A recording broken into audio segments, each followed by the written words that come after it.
And we are live on the Side Quest, your weekly journey into the wonderful world of video games, video game culture, and all the other tangents that may come across with that. I am one of your hosts, Dolly Demofsky. Joining me, this person right there, JJ Holder. How's it going? It is JJ, yeah. Yeah, we're going to have a bunch of folks joining us, hopefully. You never know. You never know. It's been a weird week, and there's a lot to talk about. But how are you? First and Oh, foremost, everything good? yeah. Oh, No, hey, look at that! This oh, person right there, Sam Dixon's here too. Sam. Yeah, look at that. Timing. Yeah, all right. Live for 48 seconds. Hello, friends. How are we? Perfect. We are fantastic. Just getting going here. I sliced my finger open, putting oh shit, there's like glitter on my finger. Slice it open. I won't show all the nastiness, but now. it's nice and blurry. I See you at was, PAX to see his staph infection. Yeah. I was throwing away cardboard boxes from Christmas decorations that we had sitting for like the last 7 years. I'm like, I'm gonna rip these boxes up and throw them in the recycler. Well, the first rip, and then just hung big chunk of my just those cardboard box paper cuts are the worst. But it was all filled with glitter, so my hand was all glittery. So I had to wash it out, make sure there was no glitter in the cut. Anywho, that is my day. Hope you gentlemen are doing fantastic. How are you guys? Oh, I'm great. You're great. Sam, you're great. You're doing good. You're all right? Yeah, not been a bad one. That's good. Not like that downer. Yeah. Good. Well, we are going to have a fun time. This is 3 of the 5, 6, 7 folks that are going to be at PAX East for side questing. So that's good stuff. I know the 3 of us are going to be there. Taylor's going to be heading there. Johnny will be there.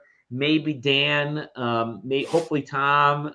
Zach probably won't. He's living it up in married life, but that's okay. Last time when Tom was on the episode, he said he booked the Omni. So I think there you we're go. staying at the same hotel. So I'm pretty sure he's there. Nice. Just the waft of vape from the rooms will be fantastic. If you're lucky, it'll be vape. If you're lucky.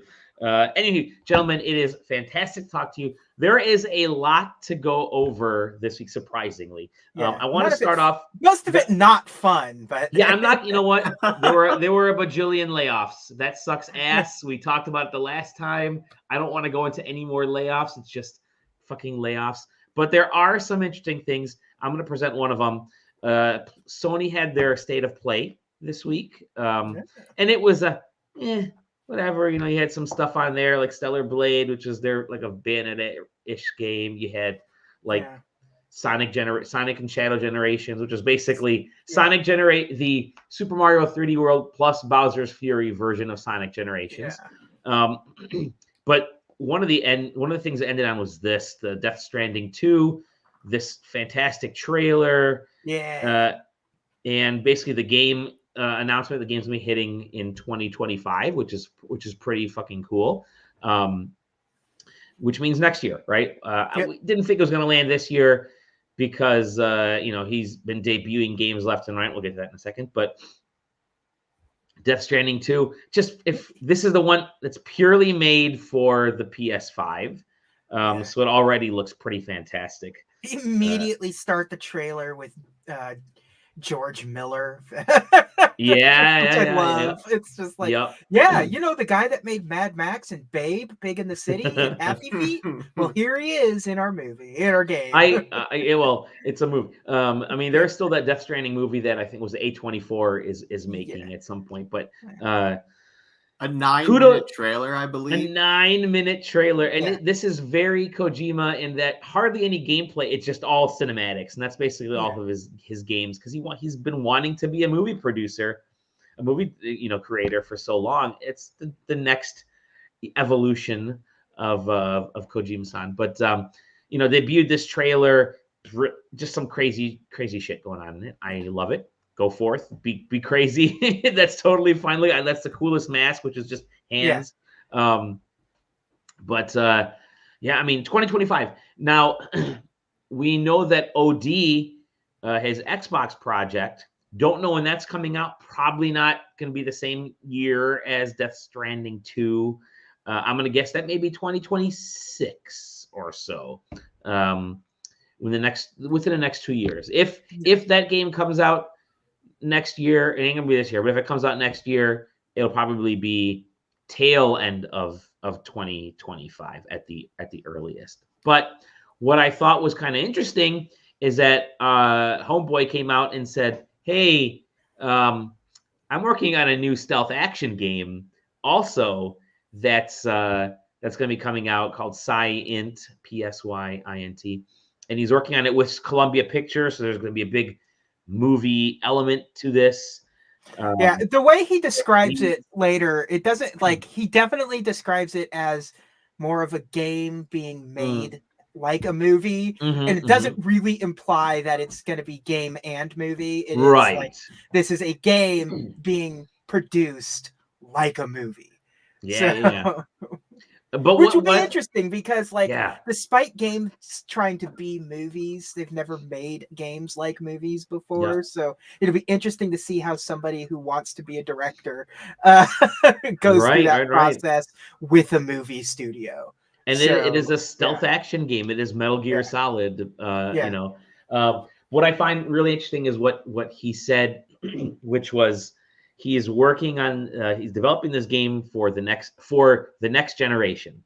Yeah.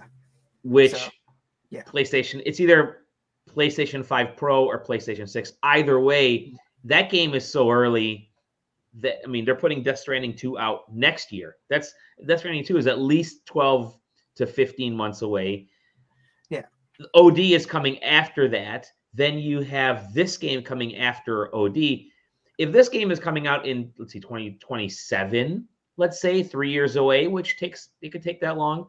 I mean, you're looking at PlayStation 6 era. That's the 7-year cycle of game consoles, which we've all come to love. Is here it is again. And it's in 2025, 2026 is going to be PlayStation 6. I mean, you'll probably get PS5 Pro. I don't think you need to, because we're now finally getting games that are specifically designed for this generation. But if you get some sort of prolonging, I mean, it's either going to be a PS5 Pro or a PS6 game. But likely, I would say probably PlayStation 6. But yeah, Kojima is working on a ton of stuff. He's got other projects too, I'm sure. He's got movies, he's got music and books and podcasts and all that stuff, but he is the man of the hour, which is pretty wild to to see how far he's come over the last. Leaving Konami was the best thing that could have happened to him. That relationship ending. But I mean, what do you guys? So Death Stranding 2. Have either of you finished Death Stranding 1? Oh yeah, fuck yeah, man. I haven't. I've played minimal amount of it. I loved what I played so far, but I that's on my list after I get through. I kind of listed some of my backlog games. I've got Final Fantasy Remake, 7 Remake. Then I've got some Half-Life 2 that I want to jump into. And then probably the next Final Fantasy Rebirth, and then Death Stranding. Also, put some respect on the name. It is Death Stranding 2 on the beach. On the beach. No colon. That is all just one word. Yeah, you ain't gonna have a colon after watching this, basically. Death Stranding 1 made such an impact on me that I was playing through Tears of the Kingdom, and about halfway through the initial playthrough of Tears of the Kingdom, I went, man, you know what this game reminds me of? Death Stranding. What a great game that is. And I went back and played through the director's cut of Death Stranding, and then I was like, all right, time to get back to Zelda. Yeah. I gotta play that game. I'll check how long to beat. But yeah, great game and fantastic characters. You got a guitar playing Joker. But yeah, there we go. That's real interesting. But I think one of the other bits of news that I wanted to jump into, somewhat related to this. Metro VR. Well, Metro VR was announced, right? I didn't list all the things, which is sort of the prequel to Metro. That's on the way. The Metro series. We have Rise of the Ronin. Looked pretty dope. I'm more and more looking forward to that one. We got this guy Judas, which it's BioShock in space. I guess I don't really know. Yeah. Oh man, I sure don't want to be making more BioShock. It would be a real shame if all I did was make BioShock games my entire career. Yeah, exactly. Boy, did that trailer not look like it was anything other than BioShock. Like they didn't even try. Yeah. Right down to like some of the movements and it just straight up looked like, what if I never stopped making BioShock games? And this was like BioShock like 8 or whatever we were up to at this point. Right. He's finally releasing BioShock for the PSP. Yeah, thank God BioShock 4 is finally coming out. Yeah. For the PSP and for the Wii U, right? Because didn't he show BioShock? No, or was that Todd Howard showed something on the Wii U? I can't remember. Yeah. No, because you had the thing where Levine like took the handheld out and just showed the title screen on the handheld with no footage, and then that was a JPEG. A JPEG. Oh goodness. I think that was basically, the Sonic Generations. We mentioned that. That was kind of it for the PlayStation State of Play. A good kickoff. They're obviously got more games coming, but yeah, good way to start. One thing I did want to get to, and this has actually been the last few days have been pretty insane from a business standpoint. Obviously, we talked about the layoffs. Like 2 days after Microsoft laid off all those people, and we talked about in the last episode, they report record profits. They become a $2 or $3 trillion company. And by the way, their Xbox division made more money than any other division in Microsoft, more than their Windows and hardware division. So yeah, good job laying off all those people right before announcing you made all this money. But goes without saying, there are big rumors now that are popping up everywhere. We've already seen some rumors about Hi-Fi Rush. Yeah. We've already seen some rumors about what was the other game? The pirate game. Sea of Thieves. Sea of Thieves appearing on PS4. We are right down into quote unquote Microsoft third party level. There were rumors, obviously, yesterday, the day before, rumors broke that Microsoft is having issues securing the chipsets for their next console. They're already lagging behind what PlayStation is with AMD. They can't get AMD. They're trying to figure out, do they partner with NVIDIA, which would be different for their console stuff than what they've been doing with AMD.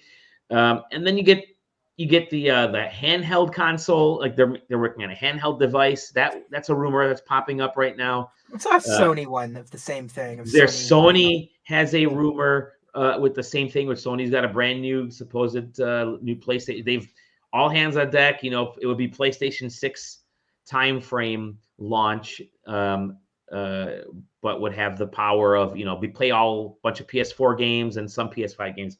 But then you have this. The big one, which just kind of broke over the last couple of days as well, is we talked about all those Microsoft games potentially going on other platforms. Now there's Starfield, Indiana Jones. I think Forza was one of the ones listed before. But either way, it's a bunch of Microsoft games. God, it would be funny if Forza went to PlayStation. Oh God, yeah. But Xbox era is reporting some of this stuff about Starfield for PS5. Starfield makes a lot of sense. That's we're gonna make our money back on this kind of thing. It underperformed. Let's go. We already Sea of Thieves with the PS5 version is planned to release, and then obviously Hi-Fi Rush, Indiana Jones. The Halo collection has been one that people have been talking about for ages. Could be coming to PlayStation or Switch. Trying to get Game Pass. Now that sort of Game Pass has been sort of given a weird okay on mobile platforms, you might see more things popping there as well.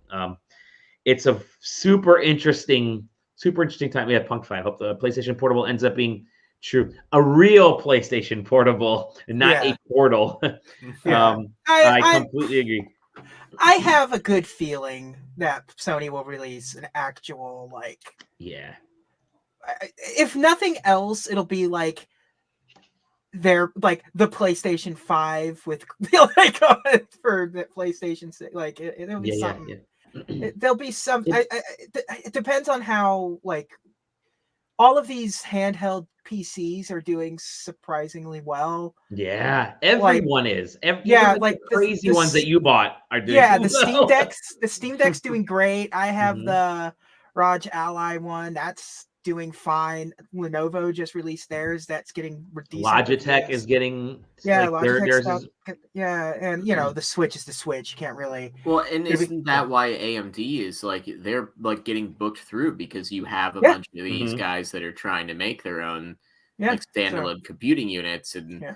all of them are on the back of this Yeah. RDNA2 stuff, right? So Yeah, if not 3 or whatever they have in development next. So yeah.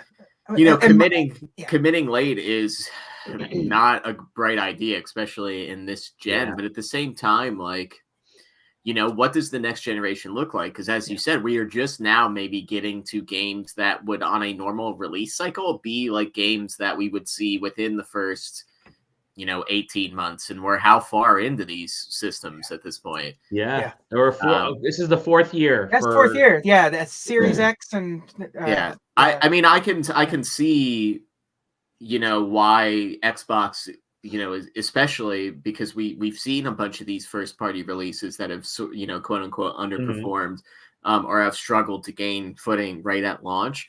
So I see trying to recover costs. Yeah. But at the same time, I also see the like, okay, well, where's the fanboyism of, do you dilute the brand by being like, oh, well, in, 9-10 months, these games then release on the other person's platforms? Because Sony technically releases everything to PC, but it's not like they're showing up to Microsoft store and being like, here's our games, which is this kind of, if you're looking at it the fanboyism way, that's kind of what you're seeing there. So like, does that like, as much as every one of the platform holders would love to tell you like,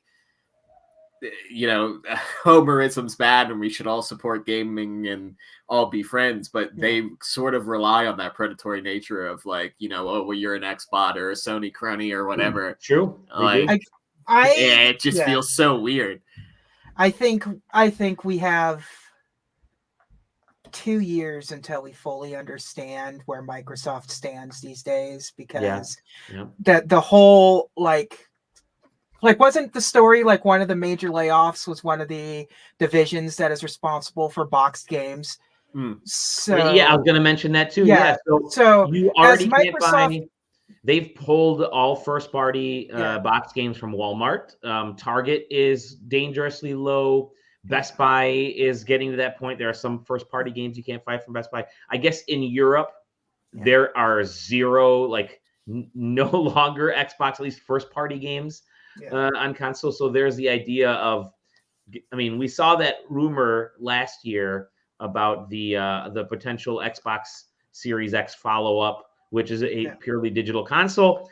It looks like that's happening. It looks like real discs are going. Which is what makes the concept of an Xbox handheld all the more realistic. Totally. Yeah. Especially like going forward, we don't know how hard cloud gaming is going to be leaned into, but both of these platforms are going to want their own produced cloud gaming platform. Like as good as having Xbox cloud on the iPhone, it's like they're getting the subscription money, but they're not getting the hardware sales for it or whatever. So like it'll be interesting. Xbox more than PlayStation. Like PlayStation's going to be doing their own thing. Sony's a hardware company. Sony will always be a hardware company. Microsoft has always wanted to be a software company. They just kind of forced themselves into hardware manufacturing. I think they had to. What's interesting is, so Microsoft is sort of a service. They've pivoted to being a services company now. You see what Apple's doing. Apple's services. Microsoft will never be able to do phones. Their laptops and those devices are fine-ish, I guess. They don't make a ton of money. Nobody buys a Windows-made, a Uh, Microsoft-made hardware like yeah, you're outside of not too many people are Xboxes. buying, you know, Surfaces and Surface Pros. Yeah. Not that I know of. When there are already gamer laptops out there and cheaper laptops that you can Dell and HP, it's difficult for Microsoft to break into that, even in as a tab, whatever. It's Microsoft as used to be the software company, right? They were the Xbox company. Then they became the Windows company, the operating system company. Then they realized games are, you know, serving entertainment, making those services is where the money's at. So they dipped their toes with the Dreamcast, where they kind of did, yeah. And to be honest, Microsoft has already been doing that with Minecraft on everything. They're never going to pull Minecraft as its whole ecosystem by itself. But that's owned by Microsoft. I mean, it is tied into your Microsoft account for Minecraft. So they've been there. Putting Microsoft-owned games on these other platforms is totally fine. Even as in the issue that I'll say the issue, but one of the things we always hear that causes a lot of this fanboyism is that, hey, I invested $500 in this platform, this console, for you to put your games on another. I invested $500 of my good old fashioned money, thinking that you were just gonna support this console, and now you're putting. I could have bought anything. I could have waited for a sale on one of the other, and I think that's that's a little bit of the reason that fuels fanboyism. Me, I don't fucking care. Give me games wherever they are, because I just want to play some good games. Could you imagine if you bought a Honda and you took it to the shop and they were like, "Oh, great, this is a universal part, like Chevy, Toyota, doesn't matter. We can just shove it on here." And you went, "Oh, that's stupid. I bought the Honda car, so only the Honda parts would work on it." That doesn't happen, which is why I mean, you can. I'm sure that's how Tesla owners are. But, that's true. That's how Tesla. Yeah. Well, no, they're pissed when Tesla parts would even dare work in something else. It's really what it comes down to is like, when does the business line and like fanboyism or whatever cross the threshold of the great like business term of dilution of the brand, right? Because having Game Pass, having all these games are great, but when does it become like Xbox as a platform and not something Microsoft games on your Apple Vision Pro? Where does the line kill like the division like of Microsoft, like of Xbox? Where does it separate from, these are Microsoft games? Xbox and more like not as an Xbox. Like it. My thing is like, do you remember when the Zune was a thing, right? Yeah, that was the coolest fucking little music. Oh, it was the Zune. We're not okay. Listen, we don't have enough support time your playlist to your buddies. Dude, it's awesome. But do you remember when the music on Xbox or on Windows was referred to as the Zune store? Yeah. You know how it's now just like Microsoft Music or whatever it is? Like that's what the Xbox brand is destined to. In the fear aspect, I don't honestly mean this, but like that's what it's destined to become if you follow down the logic path of what people would go to about this. Is at some point, like, does it stop becoming Xbox and it's just, these are just Microsoft held entertainment companies that happen to make video games, so they're just in the Microsoft video game store on whatever platform.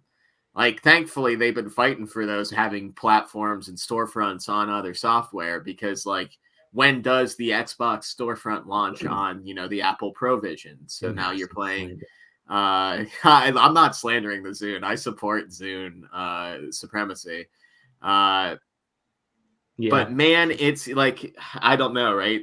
It's I saw somebody was posting, and I think Arthur Geese was also saying this, that this feels like internal struggles at Microsoft, like being fought in public right now. Sure. It is a lot of news coming out that feels negative, but also feels like we are looking at strategy that doesn't just account for this year, but accounts for years to come. Yeah.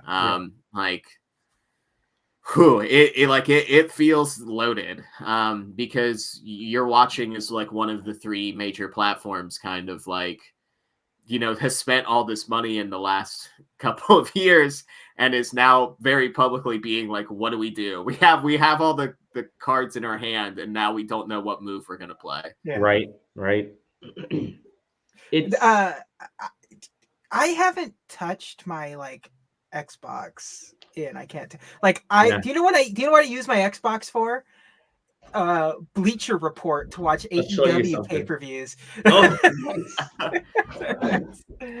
I mean, honestly, Game Pass like, just makes it convenient. So now I can play, games on my Xbox and games on my PC and have saves. It's just like So, the cool thing is the Ally just has a Game Pass, like the actual app. I don't have to go through any like backbreaking labor to get Microsoft games. That is pretty dope. Yeah, it just and I haven't run into a single problem on the Ally running anything that's on Game Pass. So let me show you what I did this week.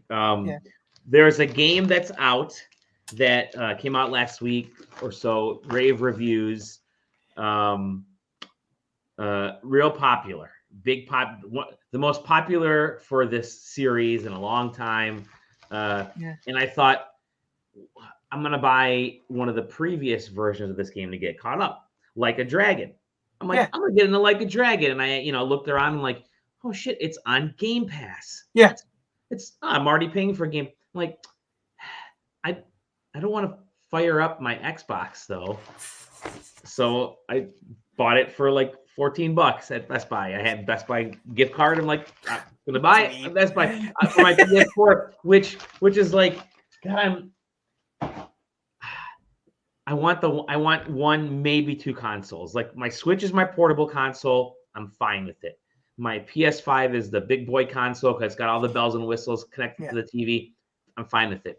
The Xbox is now like that weird stepchild. Yeah. It's like, man, cool device. I love the Xbox. I love the Xbox. Yeah, it's just it's in that weird spot right now, which is like, Game Pass is like I can play.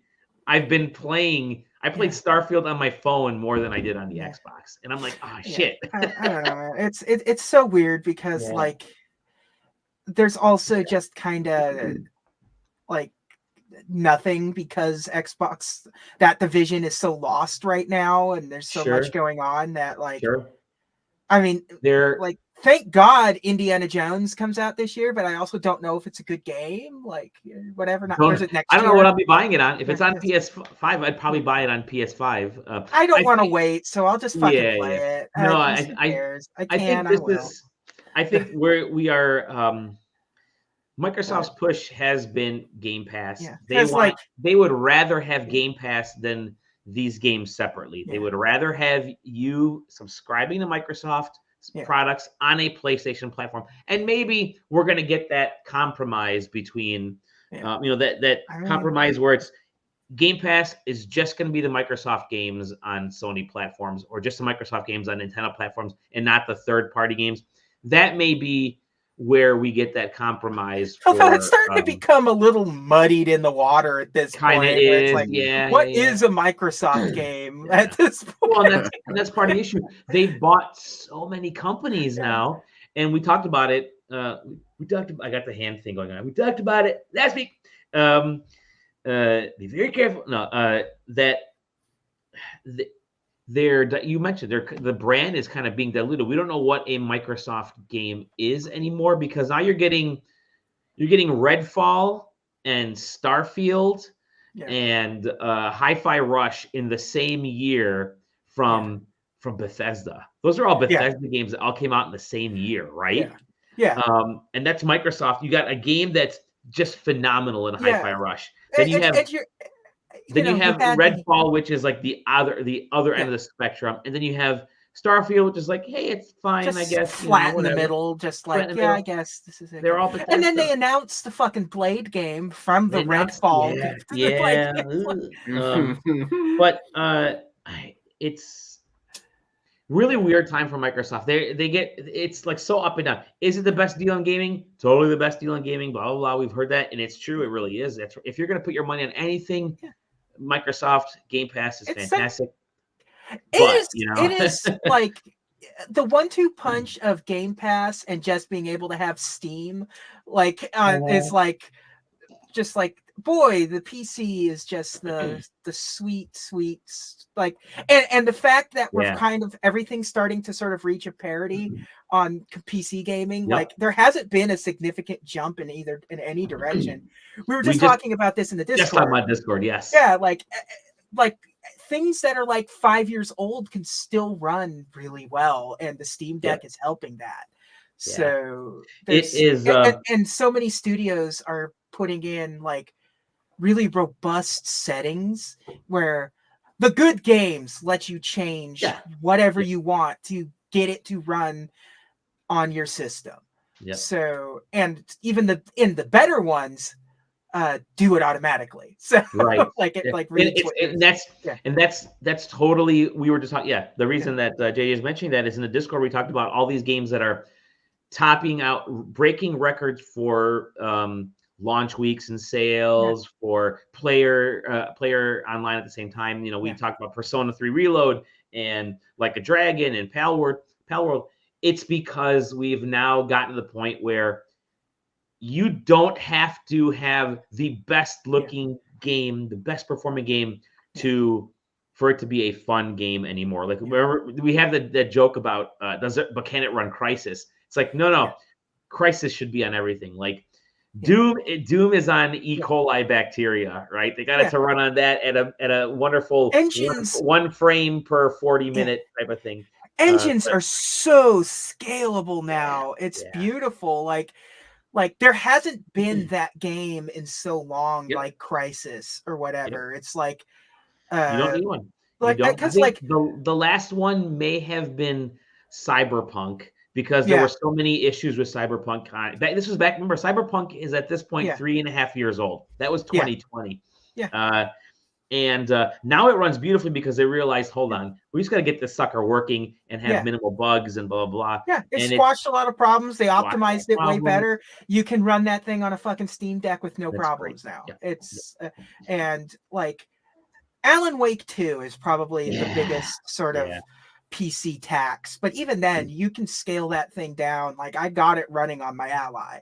Like I do feel like that game needs to come to the Steam Deck because I don't want to play it on my PC. I want to play that portably because I think it's because I played Alan Wake 1. I played that on the Switch for the heck of it, and I'm like, hey, it actually runs pretty decent. But you know, it's a crazy time right now. This is a console launch year. Obviously, we talked. And who about the fuck Xbox even stuff. knows like what people are looking for anymore when you have Pal World being it's a game that is like relatively ugly and kind of and pretty janky for a base builder, but still like, you know what? Yeah, it's silly and fun and I like it, and it's not expensive or it's just free if you got your fucking Games Pass shit going. So whatever. You know, that leads into the Switch 2 rumors, right? The latest rumors of Switch 2 is the 8-inch LCD. Again, the totally cool to have an LCD. It's going to help keep the cost down. Bring the OLED in later on. I'm fine with it. It's not that we're not going backwards. Relax. These aren't phones. These are gaming devices. An LCD in your hand. Yeah, OLED looks fantastic. Trust me, it's a great looking device. But if I can have better visuals than what the Switch had on an LCD, and then by the way, it's a 4K device when I plug it into my TV, which is that's been sort of the gimme rumor at this point. I think that's great, and I think that an 8-inch. The latest rumor is that it's an 8-inch LCD screen that will come to the device, which makes it the biggest. Like that's a huge ass screen. 8 inches is a massive, like bigger than all the Steam Deck, right? The Kindle Fires were 7-inch screens. So, Give me an iPad with GameCube controllers on both sides. That's basically it comes off of it like it's an N64 at a McDonald's. An iPad, an iPad is like 10.1 inches, so like that's not That's huge. Yeah, man. dude. Yeah. So they're it's an iPad Mini, bigger than an iPad Mini, basically. Yeah. Right? So that's we're gonna get that announcement. So we've had the Xbox Direct. We had the place 2 weeks ago. State of Play was this week or last week. This week we're actually getting the Final Fantasy VII Rebirth State of Play. So I need to kind of lob that out there. And then sales aren't going. Its pre-sales aren't going so hot. But I think because a lot of people feel like they needed to play the first one, to get an idea for this one. And I think their state of play this week is really going to say you don't need to play the original at all. This is a whole separate story. It's a sequel, but you can start with this game, and I think that's what's holding some of the pre-orders back. But then there's always the rumor of when's Nintendo going to have their Direct and what are they going to announce? Well, like the real interesting thing was it last? I think it was last week or like the week before, like January 24th or 25th, whatever. Nintendo went through a point where they announced a ton of shit. Like they're like, here's the latest. Here's F-Zero 99. We got a whole new modes coming to this and secret tracks. The same day, they're like, here's the new Super Princess Peach trailer. Then they're like, here's the new Mario versus Donkey Kong stuff. They announced a ton of stuff in the matter of like 1 or 2 days. They even threw out some of the Universal Studios stuff a little soon after that. They threw out some other Mario stuff. They typically will do that. They'll empty kind of some of the buckets before they drop Direct at some point. Now, I don't think this will be the Direct that shows like a ton of new games. I don't think so. I think what this coming Direct will be more of a mini third-party style Direct. They'll say, hey, here are some of the third-party games that are coming out soon, or maybe an indie world thing. It'll either be an indie Direct or a third party thing with like here's the next Splatfest. Which they've already announced for the end of February. And that's the other thing they announced here with the Switch, the Splatoon 3 expansion. They said late spring and kind of left it nebulous. They also said, oh, by the way, no, that's coming in February 22nd. Like they announced it by itself. That's a huge thing in Japan, by the way. Splatoon is massive. It's the top shooter in Japan. It's an S tier level game. The wild part is that again they've emptied out the coffers. They've put everything on a table, and I think what that leads me to believe is that we're going to get that big Switch 2 Direct is going to happen probably at the beginning of March, because they have their end of the year is end of March, so they want to hype people up, get people some, give some sales. By then you'll have I think Princess Peach and I forget that strategy game that's coming, or that strategy game is coming out. But they have those couple games coming out in March, and then that's it. Everything's kind of dry until you got Mario. Or Luigi's Mansion, and you got the Paper Mario game. That's it. That's all they've got coming out. It'll be post PAX East. Like that way they don't have to try to promise anybody anything at PAX East. It'll be right after. It'll be the week after PAX East. Yeah, didn't they do that Zelda Direct like right after or something like that? They showed off that like set of gameplay. No, they did it right before, because they had the Zelda statue. Remember, they had the statue on display that you could do the photo op with. I swear they revealed something about that game right after. Like was the name public at that point? I don't know. No, the name was public. That was when they announced the name too. Was all that stuff in right? I think it was right before PAX East. Because it was pretty, but it was brand new that Link had the weird glowy arm. And people were. Because I remember people were like, "Oh, is it gonna be? It's gotta be a PAX. It has to be a PAX East." And the rest of us, it ain't gonna be a PAX East. There's no way it's gonna be. I was blown away, like to have like when Mario Wonder wasn't at PAX West, but it was at the Nintendo event that shared the event space with PAX West. Yep. So, I think we're gonna get that Switch 2 announcement in March, probably. Just for shits and giggles, I pulled up something the other day, and I thought it was really funny. Because it's talking about Nintendo rumors and stuff. Mm-hmm. I was looking through old EGMs, and I just thought this was incredibly funny. I remember EGMs. Do you remember Quarterman in the EGMs? Oh, yeah, He was the yeah. rumors guy. Yeah. Here's There's one actually like from 8 different people were Quarterman throughout the. Yeah. Here's one from before the. I think this was 89, maybe 90 when this came out. And here we go. It says, although it is a totally unconfirmed rumor, several sources have given yours truly info indicating that Nintendo may have a lot more under the hood of their next gen super system, the Super Famicom. Whoa, way back Yeah. when. That's an Yeah. old one.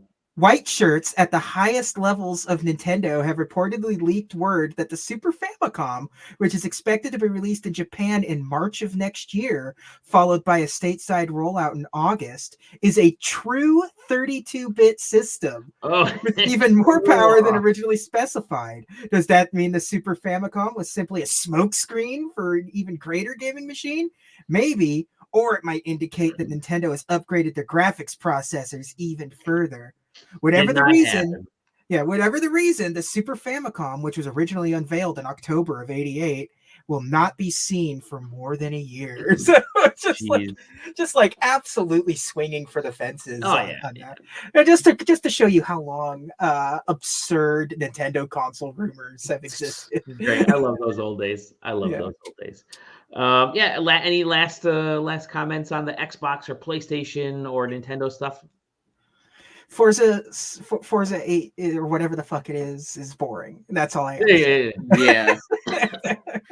I feel like the Forza Horizon on PlayStation and on Switch. Oh God, make Forza Horizon cross-platform. I would have so many friends playing that game.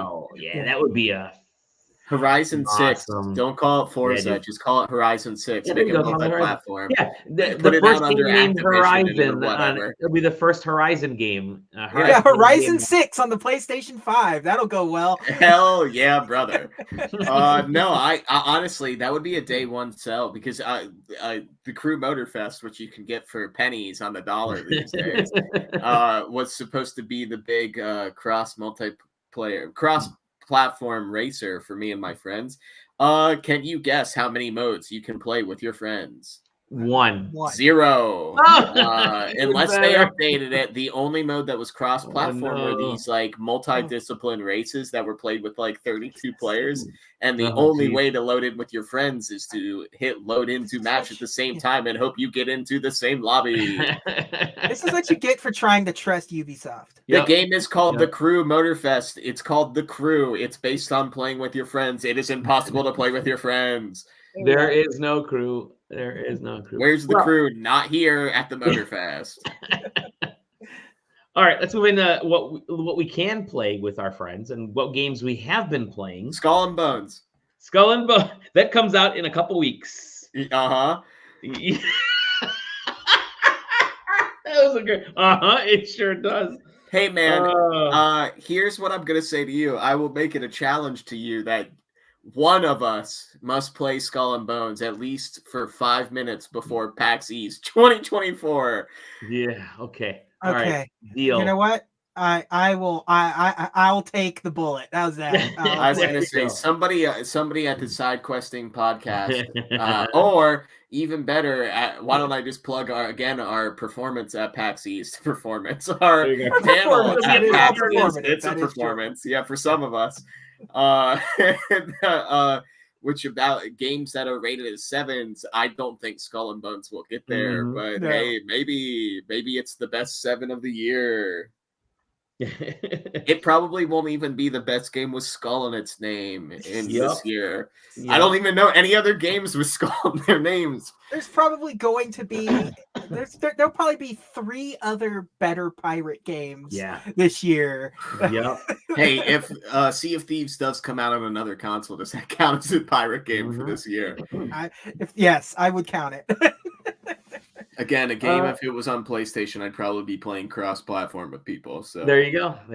Shout out to you. It's got Monkey Island shit in it. Oh, man. It does have Monkey Island stuff in it. It's got an actual like adventure-ish mode in there. Yeah, it has a mode. It has a whole gameplay. Shout out Insulin Funk. I believe I reviewed the Tale of Monkey Island or whatever release they did of that game back on the 360. Oh, Wesley, what?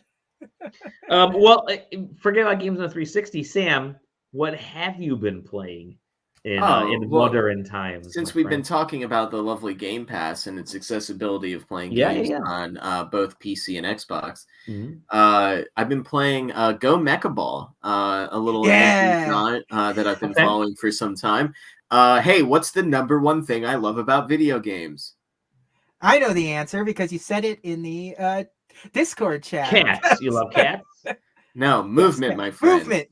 It's all Movement, about Allie. movement in games. And what about a game where you can yes, be a little cat guy who moves Mhm. around in a ball, and a ball that also has momentum-based attacks and momentum-based powers and all types of fun stuff like that. I assume that you're Googling to find me footage. Yes.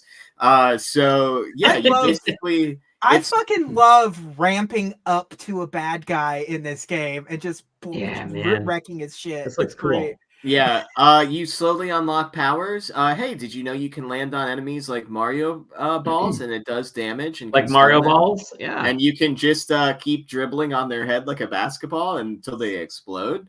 Yeah, it is fast and fluid, and the like sort of abilities and stuff you unlock, all of them sort of relate to just being more aggressive and like building your combo, which is basically just from inflicting damage and killing enemies.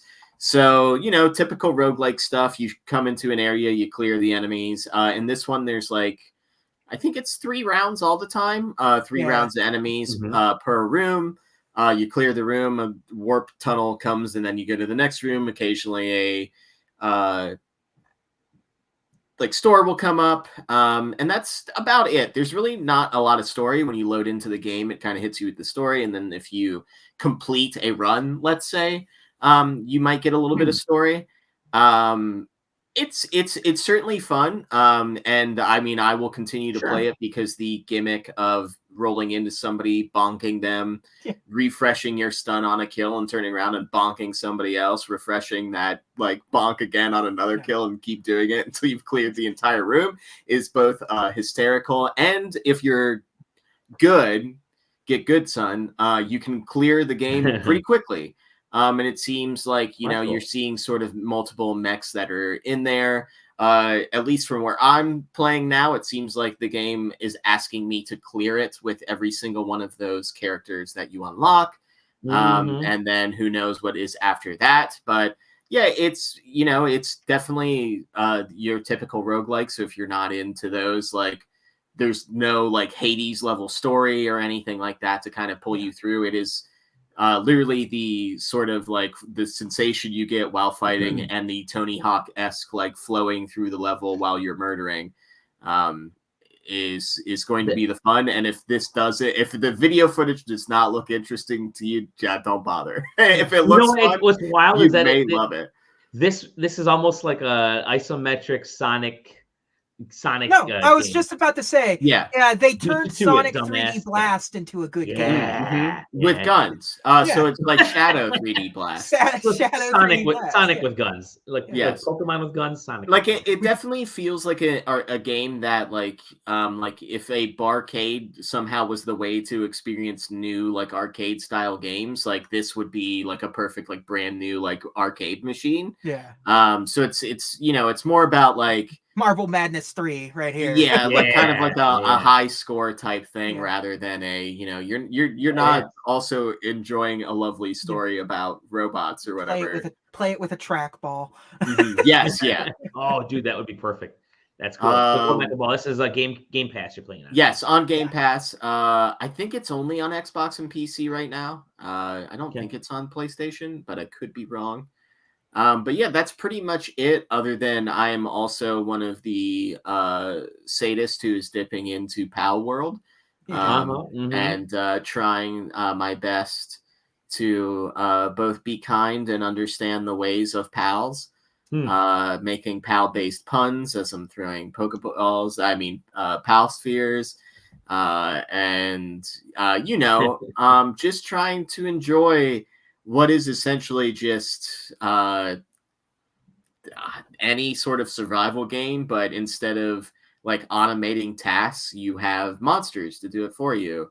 and occasionally you go out and fight cute in Yep. air quotes things with a Yep. club. Yeah. And yeah, I mean, I'm enjoying it just about as much as everybody else. I'm pretty good on it. I want to say my Paladex or whatever it's called is probably about 75% full. I want to say I'm like level 30. Yes, if this is what it is for the whole game, I mean, I don't play No Man's Sky for a reason, and this sure seems like the same reason why I wouldn't play Pal World. So, yeah, I mean, I don't know. I'm glad it's as successful for them. That seems like the other real fun, like, internet story. It's not quite as depressing as what was the Steam like survival game that got pulled last year. The Day before. day before, yeah. Yeah. It like Power World feels like, not quite, obviously not as jank as that. Like, it's a game that came out and people are playing it. It's sold a lot. No one's talking about removing it from any stores because they want to ride the cash cow too. But it does sort of kind of feel like there's a shoe to drop for that, huh? Like, it does sort of feel like, even if there's no sketchiness like with Nintendo and oh no, hey, we checked, like, and like, yeah, obviously some of their stuff are art ripoffs, but like, what are you gonna do? Like, that's whatever. I feel like we're probably like a couple of months away from like the NFT marketplace opening up in Power World, and it's just wild to see. And like, Power World is not something that just came like overnight. Like, it's not like all of a sudden, we got a game direct or whatever Xbox, Microsoft calls their things, and all of a sudden Power World was just there. Like, Power World's been like a known entity for a while. Right. So, right. but like, I mean, it coming to Xbox, like, yeah, everybody was like, yeah, cool, it's on Game Pass. Like, I'm going to check one of those out. Like, I don't think anybody had forecasted that it was going to explode overnight on, like, even before release on Steam and stuff like that. And of course, then it's the Steam part that really gets me. Like, Xbox, I totally get it because of the Game Pass thing, but people like buying it by the millions is so crazy. Like, part of it nowadays, like, I think it was Quest mentioned it in our chat that, like, nowadays with Steam, like, it's weird just because with streamers and stuff like that, anything that sees mild success is going to see a larger boost of success than things that used to see, quote, mild it's success. a really easily streamable game. Like, it is built for the silliness. Without that, you can only that can only account for a certain exactly couple of sales, right? And that's the great part. It can only account for so many millions of sales. So there was like a fever for this. And is it just because it's Pokemon with X? Or like, could I make like Grand Theft Auto with Pokemon and like people would lose it? Like, that's my bigger question with Pal World. Is it like, just there's so little Pokemon X that like, or Pal X that like everybody's fiending. If I made a cafe game and Squirtle's delivered thing, I'm not Squirtle, so whatever, delivered things, like, would that like sell like hotcakes, or is it specifically this is a survival game where we're kind of living in this weird, survival extraction, survive at all costs, quote unquote, gameplay is like this what's hot truly right is now? Just a like perfect timing kind of thing, because I think it's everything. I think Pokemon sort of being really tied to Nintendo, and finally there being something that vaguely, truly resembles Pokemon, even just aesthetically, can go a long way, because all of the other stuff has just been absolute bullshit or scams.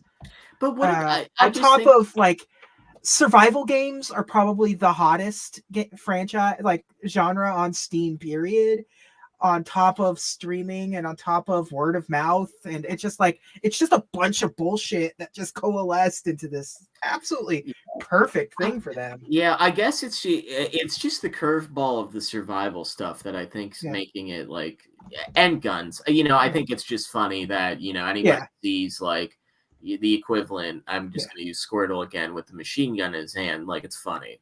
Like, I get that.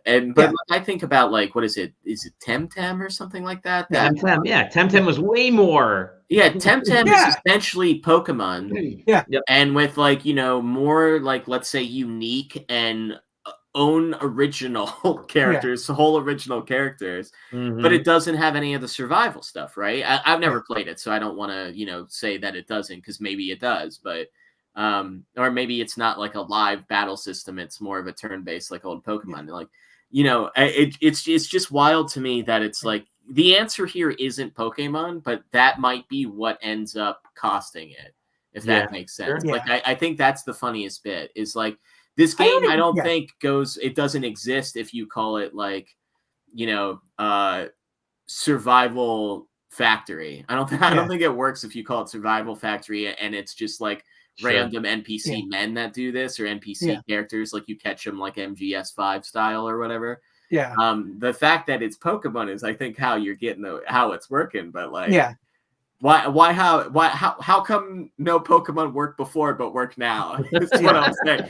How come everybody clamor for Pokemon, but when we try to serve them Pokemon before, they go all full, but they get working in factory Pokemon, they go, oh yes, please bring more. Yeah, it's so weird too, because like it's I don't like survival games for the most part. Like No Man's Sky is the only survival game I've ever really sort of like engulfed myself with. I just don't have fun. My brain doesn't operate on that level when it comes to games. I don't want to sit there and I don't want to make a campfire to stop my fun for a while because I'm hungry, and also my Pokemon need a fucking bed. Like, leave me alone. I was having the absolute best time in that Shipbreaker game. Where you like tear down ships, and then it goes, oh hey, by the way, now you're gonna have to worry about oxygen. And I was like, oh come on, let me tear apart. I'm already doing work as game here. Like, can I please just tear the stuff apart? And it's like, well, you can go down to casual mode. It's like, what? I won't play a game. It all has that, like, when you have like the kid who like talks about like, okay, but what if it was like Grand Theft Auto 5, but you have to like pay attention to your gas, and also it's like, no, that would be the most boring game on the planet. Man, gas is for huffing, not for running the generators. No, that's but I just don't like survival games. And it's like when I was playing Pal World, like, I'm not saying it's a bad game because it's just not my game, but it doesn't feel like it's even like, it's just average. It's as average as fucking Scarlet and Violet was in its own realm of things. Like, I just Steam charts tracking what's being played right now. Top games, current players, Pal World, number 1 with 645,000 players. How many copies has it sold now? I forget. Like, what's it at? I don't know. I'm just thank you, Exaggerates, for being brave enough to say it. Yeah. But it's I just like, because my then thought is like, what is the tale of this? Yeah. What have we learned it's from like pretty Power consistently it's like has a consistent player base. Obviously, it's not popping off as much as it did the first couple days. Yeah. But like, it's not something that people are being like, oh, this is cute, and then never playing again. Yeah. It seems to be something people are going to consistently keep playing, and if they keep releasing things, it's going to be in the zeitgeist for a while. Yeah. You're going to see those posts where it's like, oh wow, update 1.114 is dropping today, and it brings one new cutie to the world. Here's where you can catch it and learn its new ability with its collar or whatever. It's all of the VTubers I follow are still playing Pal World, so it's that's a good point too. What's Twitch look like with Pal World? Everybody palling around up there? Yeah. I think what I'm gonna end up doing is just writing an article for SEO, and it's just gonna be the word Pal World over and over again, probably 50 times, just and then we'll just figure it out. rewrite the lyrics to the Pokemon theme, but for Pal World. I will give it credit. It at least from my experience and from those that I've heard from, and the general consensus on the internet, unless somebody can correct me, like, it launched and it worked at launch, which is something that not a lot of first party online experiences can say these days.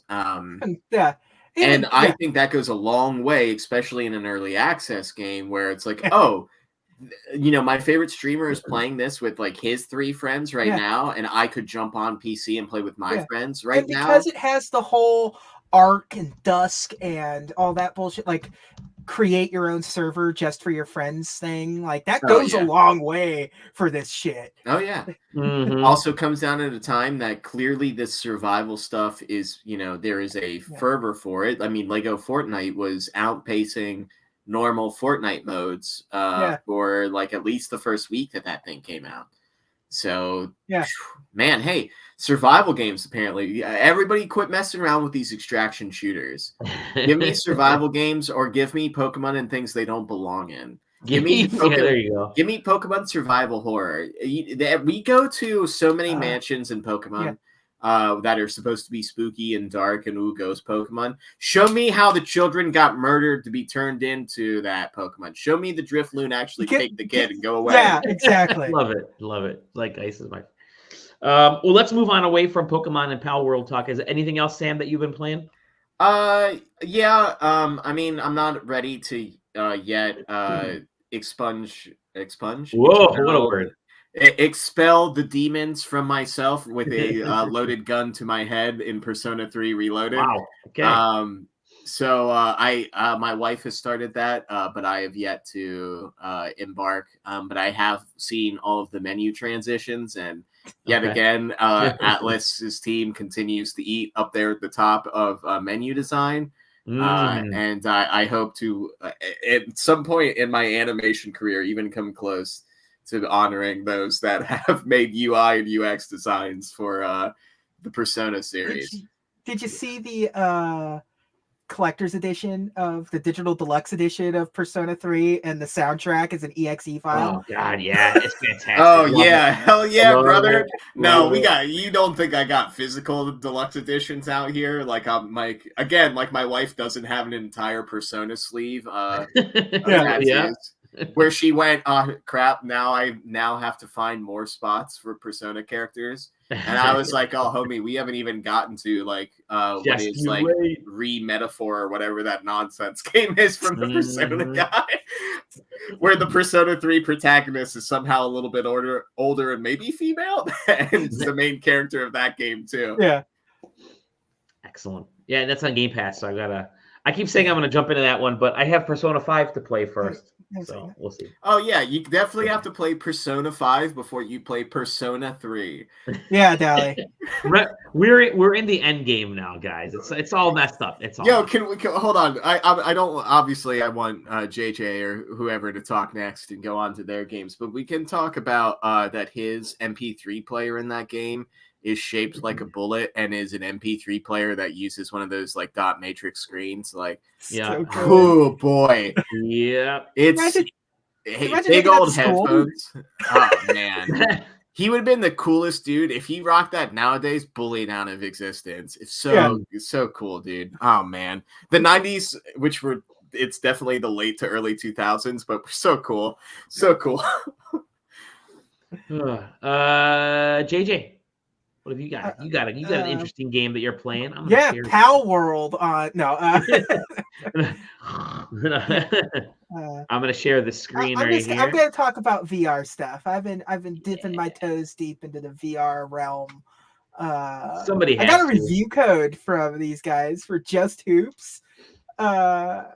It's incredibly good. There's nothing to it other than it is a VR. Oh no shit! No way! It's a shot in VR. Yes, it's great. Hold on. When you first said you were reviewing a VR basketball game, I really thought it was gonna be like NBA or like some shitty version. This looks pretty fun. And they recently added. There's the Halloween. Oh my god! Look at that shit. Awesome. And they recently updated it for Quest 3, so it also uses the AR stuff. Double-handing it. So you can just put these pop shots in your room, So it's just like That's you're in your badass. living room, and it's because it's mixed reality. You're just seeing all of your stuff around you while you're just fucking popping shots in an arcade. Oh, sick. And, So now you can break more than just your door frame with yeah. shooting hoops in And your bedroom. experimentally, it has hand tracking, so you don't need to use the controllers. That's You can badass. actually- yeah, it's listen. There's not much to say about this game in terms of everything, but the physics feel really good. It looks good. It plays really well. It's just fun. I've always loved these Papa shots at the arcade. I always drop in Throwing $1. throwing jack-o'-lanterns. Yeah, they have seasonal and weird arcadey like mini golf style ones, and yeah, it's a hoot, man. I wish they. Yeah, here's the mixed reality one. Yeah. Oh, okay, yeah. Oh, dude, yeah. Oh, you're It's so funny. Yo, dude, what are you up to? Nah, man, I'm not studying right now. I'm taking Papa shots over here. You want to play? I can. I don't also have the VR. wait, hold on. This playing out trash. Yeah, I just out of the road. He's in the road. That's the road. Why is that a microphone stand? Why is he playing the road? My favorite thing is that MetaQuest, like we have our goatee. We have the game of the year Oh, right my here. God. I love that like the quest itself even tells you not to You play can hoop outside. with your friends. But yeah, no, they I'm link sorry. together. Whoa. Oh, Yeah. Real Cast Dingo. I thought that said Racist Dingo as his name. I was like, whoa, I don't want to be taking shots with Racist Dingo. Yeah, I love this game. It's a perfect like I just want to play some VR bullshit for a minute, Oh, and God, this is fantastic. the depth is works really well because of VR, and it just Pull up. Pull up. Pull up. I'm just gonna go to Pull the up gym. wherever you are. Yeah, I'm just gonna go to the gym where real people are playing real basketball Dude. and play my fake basketball. I Oh, recently was That's- reading. I was recently like that he's reading doing an the little internet dog post. thing with his hands in VR. What are you saying, Sam? I was reading an internet post that was like, man, they should have DDR machines at gyms because like it's a real workout if you're playing on the higher difficulties. And like, yeah, I agree with you on that. But like they shouldn't have VR helmets so people can be out here just hooping at the gym. No, I want coming in 2024. Mixed reality playing space. Yeah. Your room. Oh, check that out. That's what they got, baby. And Hoops. this is you can set up your own room. So when you put the headset on, where you put the basketball hoop, it will remember. You probably want to play this with just the hand tracking because we know what happens when people throw their Wii remotes everywhere. Yeah. This is gonna be. But look, pull up, baby, wherever you are. Yeah. Love So it. if I like it looks stupidly fun, actually. If I set one of these up in the living room and then days later I'm in the toilet, but I have a line of sight to the living room, you're telling me I could shoot like if I peek out and like shoot one-handers out the room there. Listen, if I pull up while I'm in the bathroom. The balls of playing this VR game while there's some kid hooping behind you, I think it's just the most beautiful thing I've ever seen. I don't want to hoop with my friends. I want to hoop at my friends. Yeah. God, this game looks wonderful. It's great. Holy I truly love this stupid thing. It's like there are the poor kids are like they're like in their class. And this guy's like, no way, man. Son's out here pulling up real threes. It's like, you go, son. I'm going to play my arcade basketball game. I love it. This is awesome. Yeah. Just hoops. I'm gonna have to pick this up whenever I get VR. I'm gonna have to pick that up. That is badass, dude. Yeah. Good call. Yeah, I saw it and I was like, that seems like silly fun. And then you just throw in the mixed reality part of it. Man. And it's just like in the backyard as as you can watch my dog run around as I'm fucking throwing up threes or whatever. It's fun. Yeah. Also, Citra has put out a VR app for the Quest. So I've been playing around with that.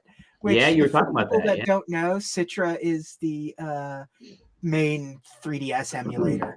Okay. I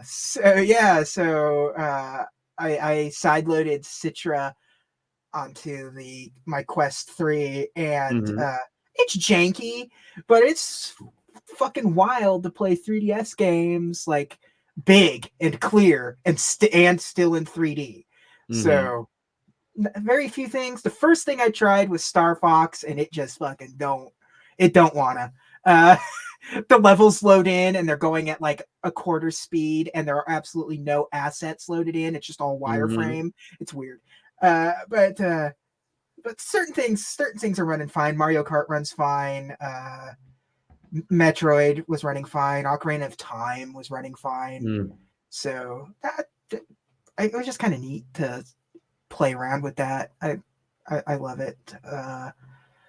Just can't wait to see like more coming from it. And there's some like, and the person that was involved with it like said like, what's cool about this is that it doesn't have a lot of the sort of necessary keys needed for like side loading like quest apps and things. So it's like it's not running as like an APK, because most of the stuff it runs it's because it's basically running Android. I mean, that's what these things are running. It's running APK files.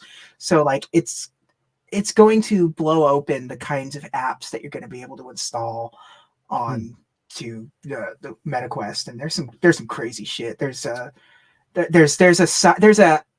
app store that's separate called SideQuest.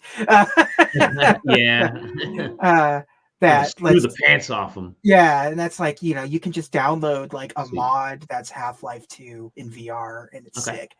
Yeah, so that, and I've been playing the new Samba de Amigo game that's on the nice. That's on the VR. That's great. It's weird because there's almost no Latin songs. There's a couple, but it's all like pop songs. It's all like, yeah, I want to do like, I love it. And they have Escape from the City on it, so you play some Sonic 2 shit. It's all pop and rock and love it. It's like, yeah, I have the version on Switch that I haven't played yet. I'll be interested to see like, yeah, it feels like you're playing like you've been trapped in Elite Beat Agents because of the way you're like poking things with the maracas as opposed to like pushing buttons to line things up and stuff. So yeah, yeah, man, VR is fun. There's like the new Ghostbusters game is great. I really wish Sony didn't make their PSVR 2 so obscenely expensive when like MetaQuest 3 is like half the price and exponentially better device.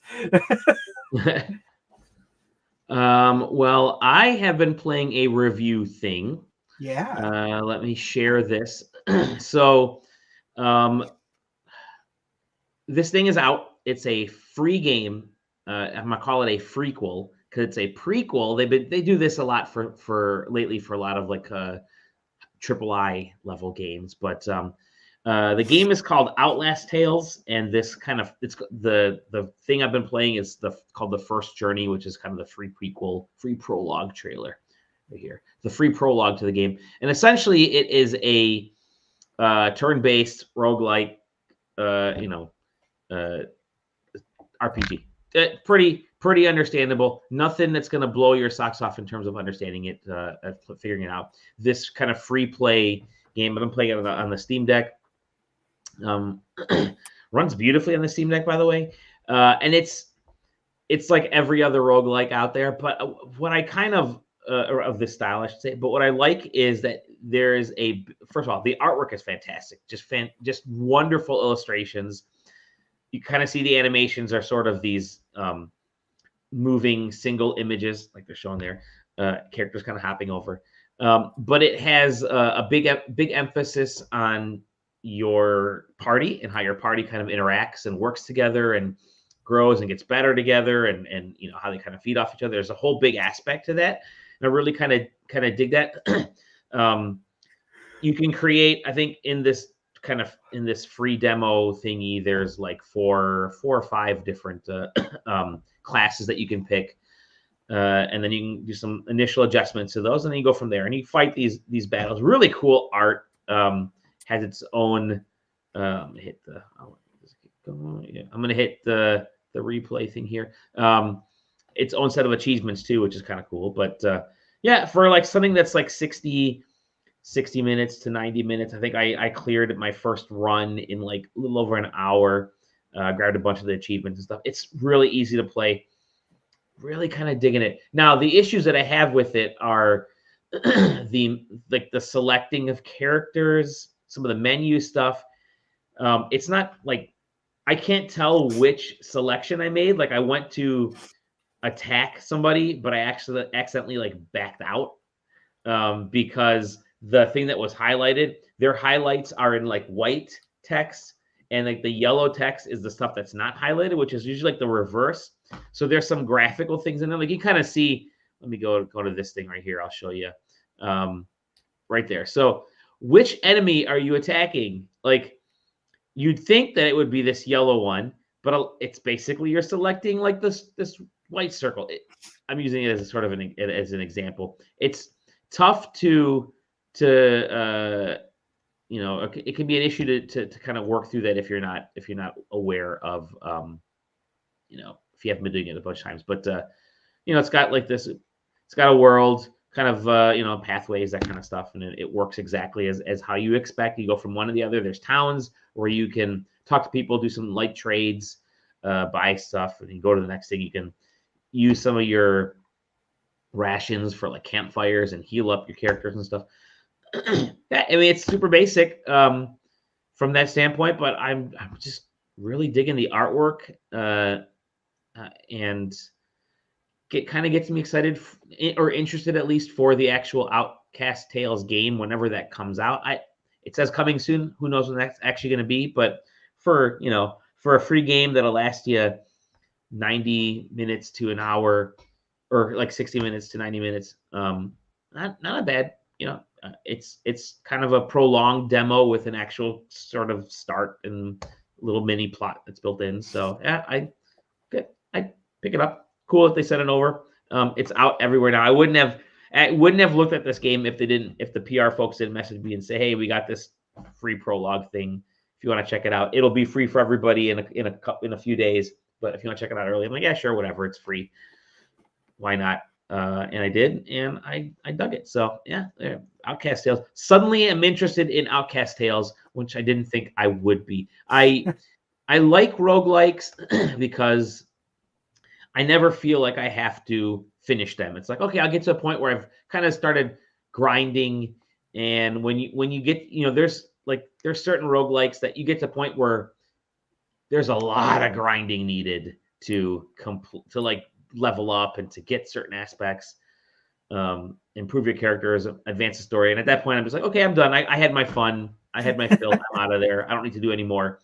So I'm curious to see how this is going to end up. But it's got cool character design, cool artwork, and Dirk Gently, the voice actor or the actor for Dirk Gently, does the voice stuff for this, which is pretty cool. So, yeah, it's neat. Oh, there you go, Samuel Barnett. There you go. See, yeah, good stuff. Good. Check it out. It's free. You can't go wrong, and maybe you'll get interested. They do push a lot of how they want you to wish list the game. Like every other sentence is like, oh man, imagine like all the tales. I hope people don't forget my tales. Please wish list this game so I don't forget my tales. I got it. I understand. So, dude, wasn't it so cool what we did together? We could do more stuff together. Yeah, exactly. Yeah. You just wish list. But no, like I really dig the this art style, and the artwork's really, really well done. Yeah, no, it's cool. Check it out. Check it out. That's what I've been playing. Of course, like I said, hopping in, more Final Fantasy remake stuff, going through some of my Steam Deck backlog. As soon as I get through Final Fantasy remake, I know the Rebirth launches in like 3 weeks, something like that. End of the month. And 4 weeks. So I've really got to kind of plow through that to get to there. But I've got some homework that the rest of the staff gave me. Half-Life 2. I got to get through Half-Life. Whoa, hold on. The rest of the staff gave you homework, and the leading title is Half-Life 2. What else is on this list? The Like a Dragon games. They're like, don't start those until you get JJ's comments were, why? I'm paraphrasing, but it's like, why are you trying these other games, you idiot, when you have to freaking play Half-Life 2? Yeah, I forget. There was something you added on there that was like, Yeah. Like some like recent RPG or something, and it's like Octopath that's on Traveler your 2. that's on your fucking back I thought you were catalog. gonna say Octodad. I was like, yeah, that's a requirement. Octodad. I mean, have you played Octodad? I feel like Yeah, actually that is kind of a requirement in the year of our Lord Yeah. 2024. Oh god, I gotta find my list because I had a pretty good list. It was always like, oh, this game looks really cool. I think I'm gonna play it, and everybody just gets on me. Buddy, I was gonna say like we were gonna have to get because I know you've never played Persona 3. So No. like Persona 3 Reloaded is where we're gonna have to start you in your Persona quest. Is really You don't what I have think. to play Persona 5 first. I play Persona 3 first. Listen, here's what you really need to do. If you only want to commit to playing one, and the one you should commit to playing first is Persona 4 Gold. Yes, I mean, and it's like $20 on like a bad day. Yeah, because you know what? Honestly, that's what you should play first because that's what set modern Persona is. Persona 4. Ready? Gold. Here's my backlog. I said my backlog is Final Fantasy VII Remake, Half-Life 2, Yakuza Like a Dragon, and Octopath 2. I picked up Pizza Tower, by the way. Yeah, thank you guys. And so you guys forced me to get that. So yeah, I think that's what I'm gonna Sam, have you played Pizza Tower? I haven't played Pizza Tower. It's on sale. I did almost buy the Pizza Tower cup from Fangamer because types of cups, and I went, ooh. And that's it. But yeah, I'll have more next week. We have all these Keymailer and Press Engine codes that I'm like, fine, I'll just play this stupid game and talk about it. And one thing about being JJ gets those too. A lot of those. One thing about being in press, and we're not media, we're not press. We're just a bunch of dumb people who have free time and like to podcast and blog about stuff whenever we get the chance. That's literally all we are. We're not like we get invited to some stuff for weird reasons, like expos and E3. Sally's part of the gaming Illuminati. Don't let him tell you this. That's what an Illuminati would tell you. But he's the one who added to these from the birds. You get added to these press lists, and all of a sudden, like you can't get out of these press lists because by the time you realize you've been added to one, you've been added to a million. But they just start throwing codes at you, and they'll really get into like, hey, did you get a chance to check out this code that I forced on you 3 weeks ago? Have you played? It's like, bro, I haven't checked my email in 3 weeks, let alone you forced it. Fine, I'll play your game. And so you get like stacks of these codes. You're like, all right, let me check some of these out. And not gonna lie, the majority of them are pretty bad. And that's why we don't really talk about them, because I'll play like I've had the strategy game, I won't name it. The strategy game that was sent over. I'm like, fine, I'll download it and play it. Downloaded it, played it. It was just unappealing junk. I don't like to use words like that, but this was just I would not. Let me do an update real quick before we sign off for one of the games that I talked about a while ago, War Tales on the Switch. Oh, okay, all right. Still runs like shit. That's all. That's the update. The update. Well, hopefully we'll get that Apple Vision Pro review unit, and we can start playing games on that. If you're getting that, you're playing through the director's cut of Death Stranding, guys. Exactly. Yeah, that's on my list too. But we'll get to all that stuff. It's going to be another crazy week. I just have that feeling that these next 3 weeks are going to be pretty wild. With that said, you can find us SideQuesting.com. In the Discord, there's a big old button on the site that says join our Discord. You can find the Discord link within this YouTube page, Twitch, website, wherever you are viewing this. Even I think in the Apple podcasts and the Spotify podcast links. You can find us individually in there or on social media all over the place. Just there's links, but please hop in the Discord, join us in there. We're a great community, lots of fun, supporting each other. I'm exclusive to Discord. Yeah, you're basically exclusive to Discord now. Yeah, you can also see us at PAX East at our panel. Our Discord will become even more lively on the build up to that. Yes. I'm gonna try to actually have. I got some ideas for some things.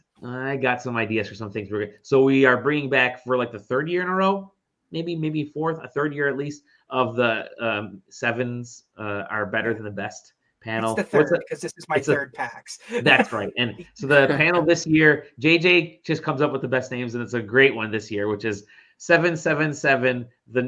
Was it the number of the best? The number of the best, yes. So, The mark of the best. But yes, it's a good lucky 7. It's gonna be a fun one. We're gonna talk about our favorite 7 rated games of all time. If you are, hey, how's it going, my brother Ben? If you haven't decided if you're going to PAX, come to PAX. Come hang out with us because we're going to try and hang out as much as possible while we're there. It's always fun. Exadramoose, Zero, I see you guys in the Discord. Come on out to PAX. Just throw some money on the old credit card. Get a hotel room. Just throw your money away. Come party with the boys. we know where you can get the free decisions. food. We know where the free food is. We know where that free food is. Get convinced to buy one of those Yog Boy chairs for like 25% off, and it's still like $300.